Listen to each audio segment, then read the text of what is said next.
Tehdään rahkasammaleista haudalle esimerkiksi vietäväksi täysin ekologinen sydän.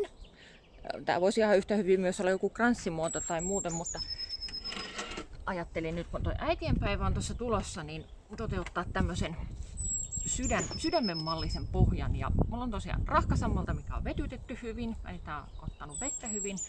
Ja sitten mulla on kalastajalankaa, eli tämmöistä lankaa, mitä käytetään virkkuutöissä usein. Tätä saa ihan vaikka City Marketista lankaosastolta, yleensä löytyy kalalanka nimellä tai kalastajalanka nimellä.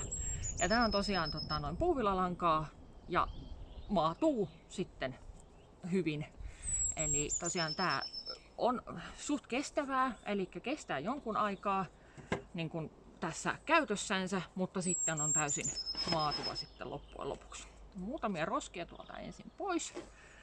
Ja sitten mä vaan alan muokkaamaan tätä massaa jo vähän niin kuin sydämen malliseksi. Sitten otetaan toi lanka.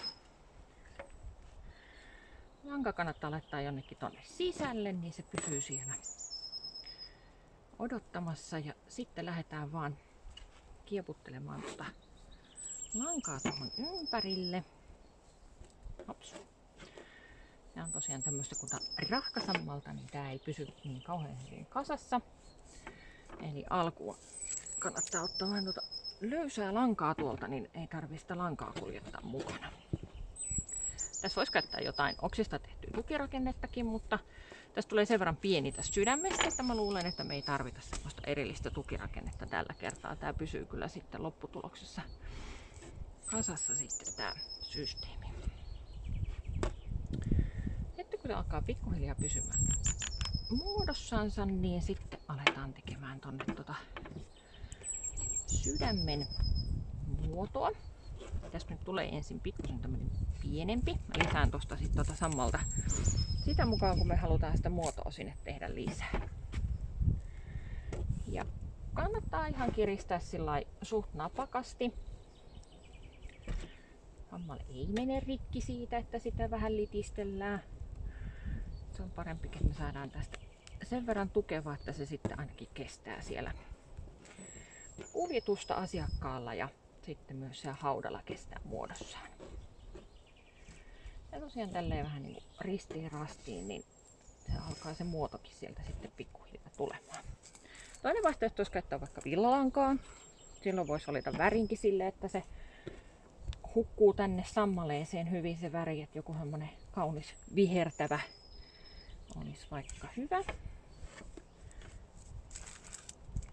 Mutta mä lisään tähän kukkia sitten tähän työhön, niin mä luulen, että on ihan ok, vaikka tosiaan täällä vähän nyt toi puuvillalanka sitten pilkottaakin. Ja tää on vaan sitten semmonen, että vaalealankani hyvin nopeasti sitten myöskin ikään kuin tummuu täällä näin, se imee vähän väriä tuolta. On kuitenkin aina pikkusen epäpuhtauksia tuo sammaleen sisälläkin, niin sieltä sitten saattaa vähän ottaa väriä. Nyt meillä on tämmönen kaponen tää meidän työ vielä. Vähän lisäillään tonne pulleutta tonne sydämen reunoille. Saadaan tämmönen vähän muhkeampi sydänmuoto tästä. Ja alkuun se aina vähän pistää tuossa noin hanttiin. Tarvii olla iso käsi, että saa tän massan tänne paikoilleen.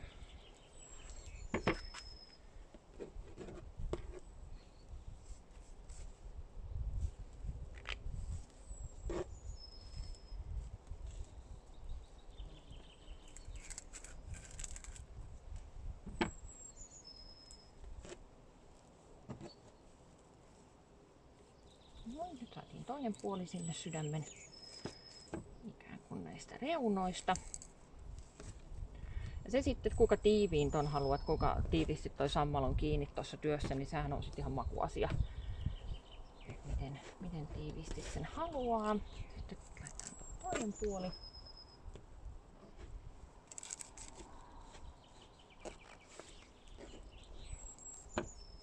Sitten taas ihan napakasti saa laittaa kiinni.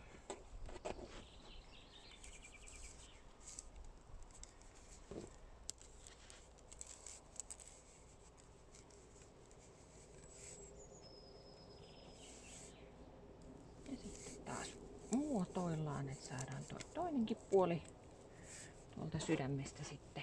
Yritetään ainakin saada samanmuotoisesti kuin tuo toinen puoli.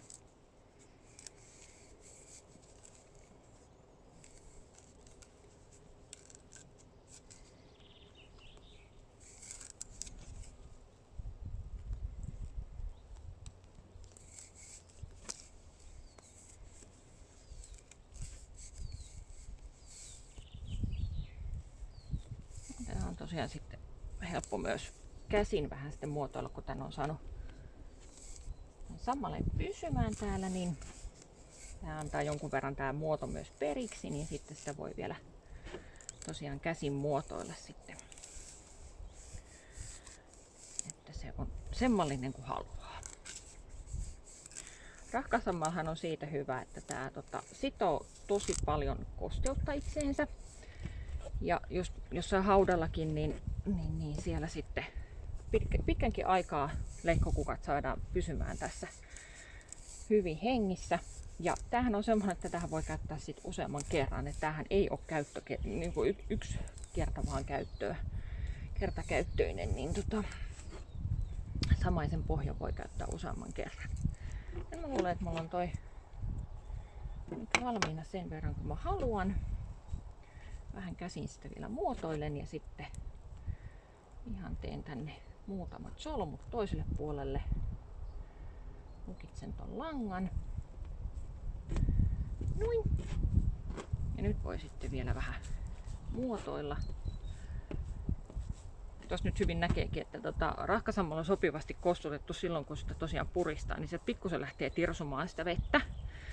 Eli tosiaan tommonen on nyt sydänpohja tällä hetkellä. Tähän tulee sitten kukkia hetken kuluttua. Mä kiinnitän tänne ensin muutamia Muratin versoja.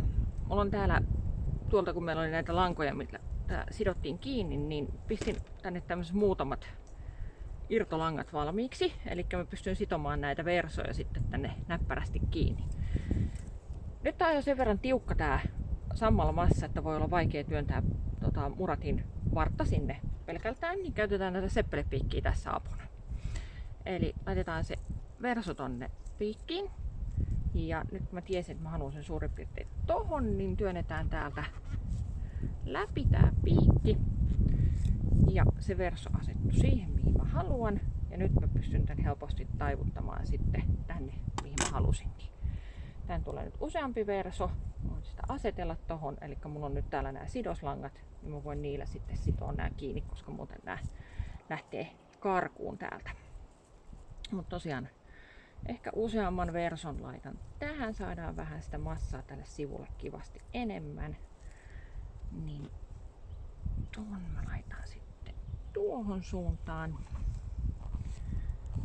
Eli tosiaan vaan työtään suoraan ton seppelepiikillä sen verson siihen kohtaan, mihin haluaa. Se verso jää tonne sisälle, saa sitä kosteutta ja samalla mä saan nää sitten just siihen kohtaan, mihin mä haluan. Tää on toi kolmas verso tuolla. Katsotaan, mihin se tulisi. Voisi tulla jostain tuolta. Vähän kinkura, niin leikataan ihan pikkusen suoremmaksi.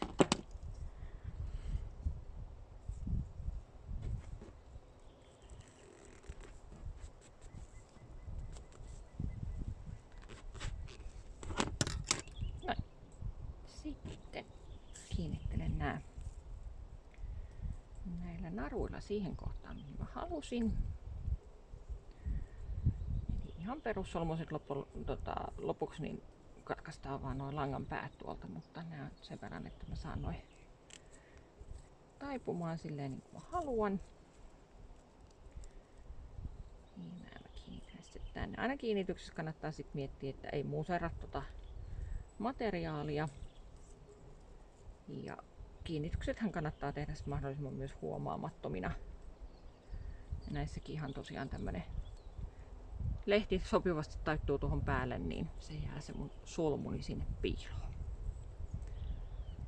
Tehdään sille vielä toinen solmu päälle ja tosiaan ei tee liian tiukkaa siitä solmusta, että se kuristaisi ne versot siellä, vaan sen verran vaan, että se pysyy kiinni.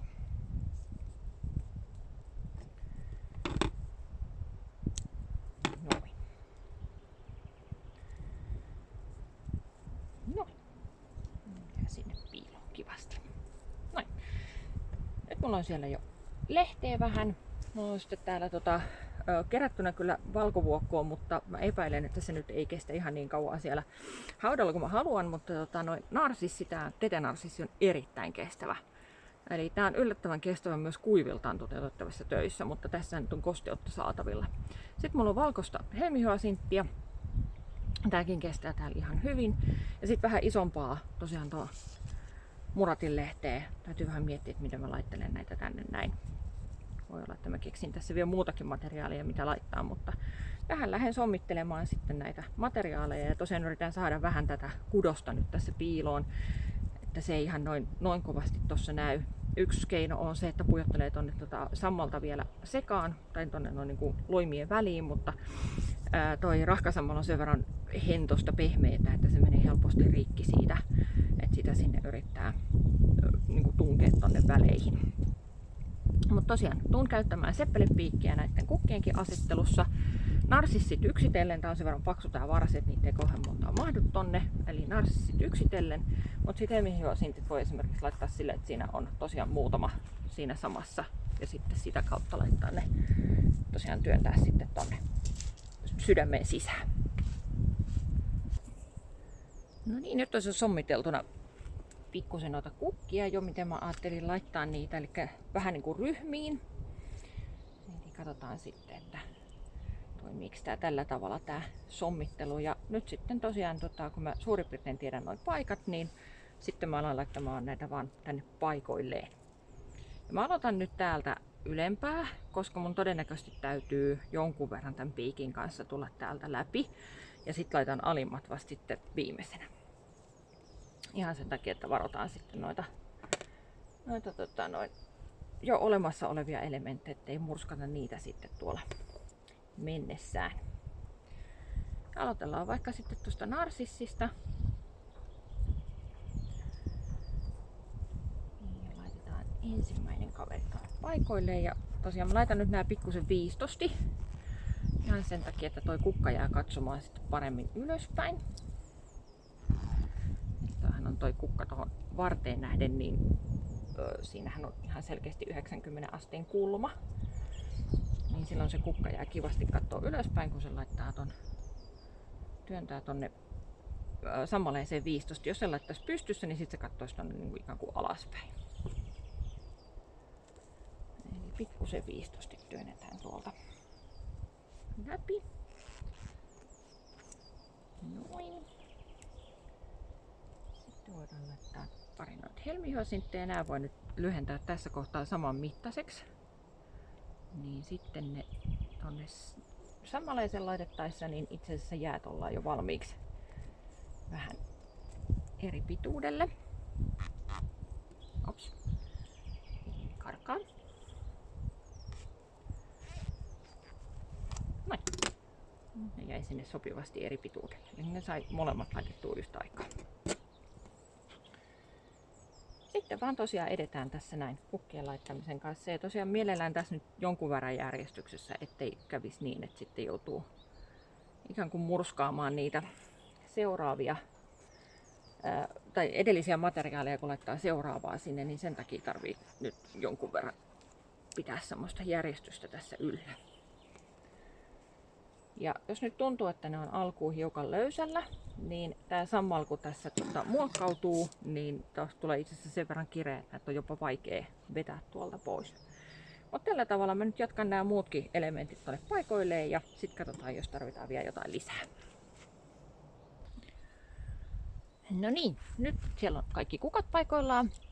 Ja sitten tosiaan tuntui vielä vähän, että tarvii jotain semmoista pientä rikkomaan tuota pintaa, niin mä laitan tämmöisiä pieniä tuohipaloja sinne nyt vähän elävöittämään sitä pintaa, että se ei ole niin semmoinen tylsä ja yksiulotteinen. Ja muutamia lehtiä sinne lisäilin sitten vielä tuosta muratista ja tosiaan löytyi tuolta noin tämmöinen pikkuinen orvokki, niin sekin pääsi sitten ja toinen tonne noin vähän kaveriksi sinne, mutta aika vähän on vielä kukkaa tuossa pihassa, niin tehdään niistä mitä sattuu löytymään. Mutta tosiaan tämmönen se nyt on sitten ja tällä senään haudalle vietävä. Ja tämähän on tietysti vähän koste, että jos tämmöinen asiakastyönä tekee, niin sitten voisi vähän ajatella, että laittaako tonne sitten esimerkiksi jonkun isomman tuohenpalan tonne pohjalle, joka sitten ehkä on miellyttävämpi sitten laittaa tosiaan sitten kantaa ja muuta, mutta tämmöisenään niin täysin